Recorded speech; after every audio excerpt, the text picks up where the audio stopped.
I hereby conclude. We in here. You know what I'm saying? So check it out.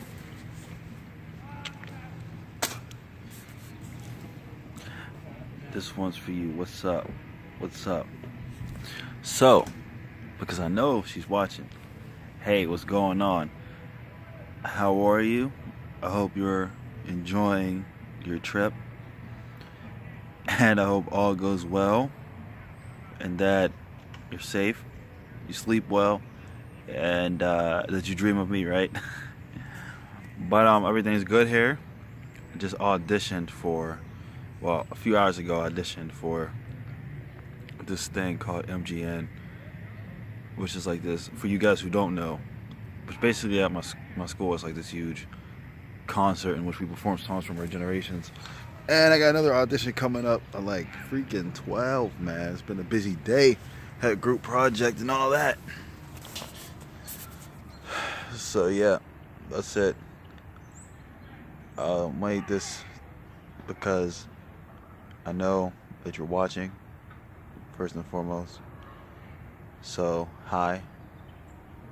What's going on? You know who you are. Bill. So, what I need to talk to you guys though about, this is really just a big excuse to say hi, how you doing, Bill? Thinking about you. But, and no, Bill's not a guy. And it's also a good opportunity to talk to you guys about something that, sheesh, I need to do something with this. Something that's important to me. And it's really my method of doing things going forward. And the reason why it's so important to me, because I think I was about to say I think it's bullcrap, right? No, I think it's important for longevity in the sport. I think that it's important because two things happen. People either are too afraid to gain some weight, so they never make any gains because they want to be chiseled and have that six-pack all year round. When really sometimes you're gonna make some gains, you gotta sacrifice some conditioning. But also, some people fall into that forever bulk mode, right? And that's not good neither. Now, check it out. Competing is a different animal. If you're competing, I agree fully with the guys of old and with Lee Haney when he says you shouldn't be no more than 10 to 15 pounds over your stage weight from your last show, and with the idea that 10 to 15 pounds, you spend that year trying to recomposition that and make that your new stage weight, right? So you gain a minimum amount of weight just so you have room to grow. Like fat, like you have to gain some fat, because if you're too lean, you're not going to make no progress. Period. So I think that people need to hold that into perspective, that you are going to have to gain some weight, but you can't gain a whole bunch of weight. And when we're talking about even contest dieting, understand a lot of this stuff isn't new. Even diet breaks, that they have science and stuff like this, people have done studies on now. Lilo Brado was talking about diet breaks. He used diet breaks when he was competing, like back in the 80s. He just didn't call them diet breaks. He would diet and then he would give himself a break. And diet break don't mean you just shoot your calories way up. You know? It means that you let your body have enough calories so that your metabolism doesn't just go wild on you or crash on you, and then you can continue dieting and resume a few days, week or two later, and that helps you with the long-term progress.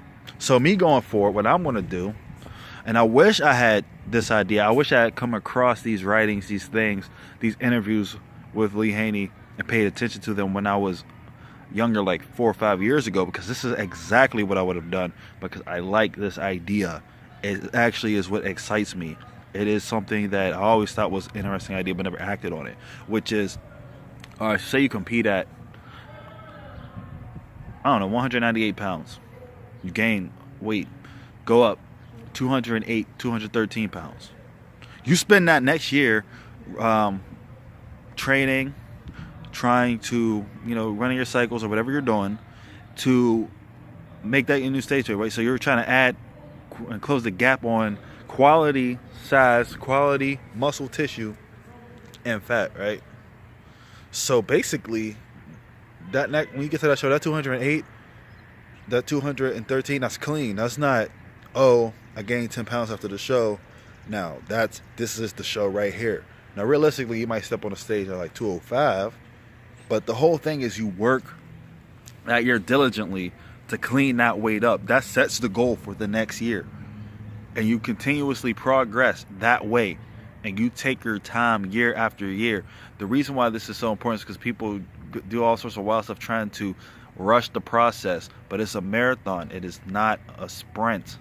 And when I say from now on, this is what I'm going to do, it's no secret that I'm a fan of the Dreamers bulk. But I feel personally that that's not going to work for me anymore doing that. One, because I don't know if it's worth it. Like, I did this experiment recently. Like, you guys have been following my cut. You're like, well, why did you get to 270? To see if there's any benefit really of the Dreamers bulk. You know what happened? I didn't gain any extra muscle mass than I would have if I just kept it a little bit more moderate. So what I'm trying to let you guys know is you can't be crisp in 3D all year round, but you don't have to be walking around looking like the Blob or whatever, walking around out here looking like your college roommate after the first semester. Unless I'm your college roommate, then look like me. I'm just playing. You don't. Trust me. It's not worth it. And I tell people all the time, oh, I gotta, gain all this weight and whatever to make. It's all bull crap, man. Like, there's only so much that your body's going to put on once you have the optimal calories that you need. So all you guys who are trying so hard to stay too lean and you're wondering why you're not making any gains, that's why. But a lot of you guys who are thinking like that, like, I'm getting stronger, I'm making progress and everything, but it's not fast enough. Slow your roll, because consistent progress is good. You're going to be all right. You're going to make it.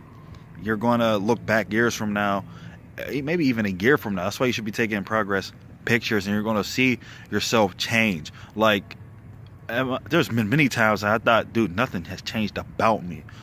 And I've gone and looked back at those pictures, especially if you follow my Instagram, those classic back update pictures that 188 takes of me like every year, right? Because that's how I assess my back and when he's done, right? And look to say, oh my goodness, I thought nothing happened, but there have been changes, there have been added details, there has been success, right? That's why you take those pictures. And I know this is getting long, and it's probably not anything that you guys don't know if you're more advanced, but it's for a lot of those people who just don't know. You can't rush the process. Even if you're on stuff, you can't rush the process. Once you're growing, you're growing. Take your time. Don't go hop on a bunch of stuff neither, because you think somehow you're going to be able to add all this muscle in a short period of time. Let me tell you something. Adding weight too fast is also bad on the body. Your tendons and stuff can't keep up, so you start tearing stuff. Your heart can't keep up, so in the long run you end up with heart problems, and it's not quality. You want quality. You don't want to ruin the aesthetic look that you're trying to create because you're trying to just do it too fast. It's like when you're sculpting something and you're like, dude, I want to hurry up and get this process done. I want to get this sculpture done. I want to get this work of art done. So you start grabbing clay.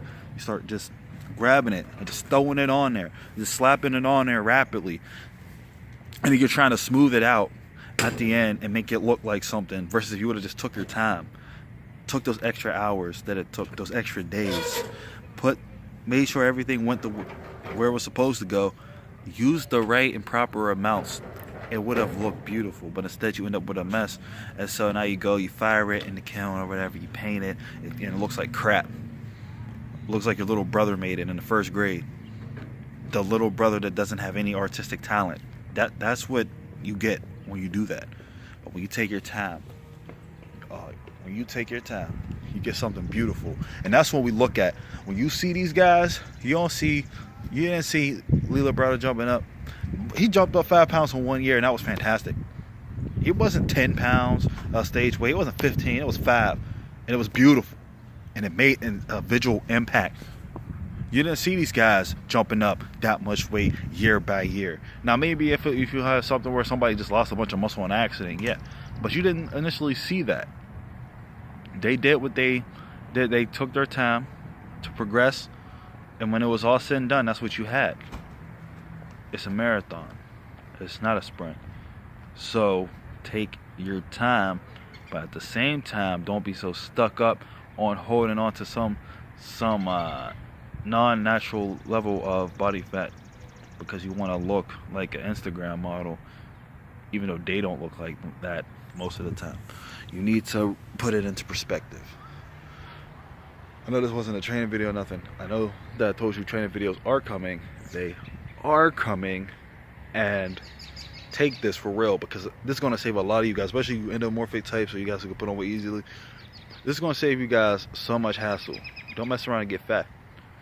All you need to do is, like, if you're lean right now, but you're like, you still feel like you got some fat you could lose, why don't you just recomp? Or stay there. You obviously got too much fat already, right? And if you fat, you fat. So you know you fat. We ain't gotta argue about that. But you shouldn't, don't try to get fat because you think it's gonna give you gains. It's not. Stay, if you're not competing or anything, stay where you feel comfortable, basically. I'll see you guys later. Till then, how you gonna act? Oh, and Bill, don't get caught slipping.